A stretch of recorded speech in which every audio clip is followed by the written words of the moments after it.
All right, John, I see we got a log splitter here. What's going on? The customer was complaining about the log splitter not having as much pressure as it used to. Okay. He had said he replaced the hydraulic filter, so we just double checked that, make sure that was good. I just checked the hydraulic fluid level. It was about half as full as it should be. Okay.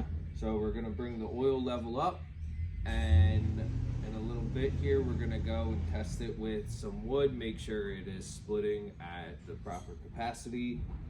And if not, we will continue looking to diagnose whether it's a ram problem or a pump problem and go from there.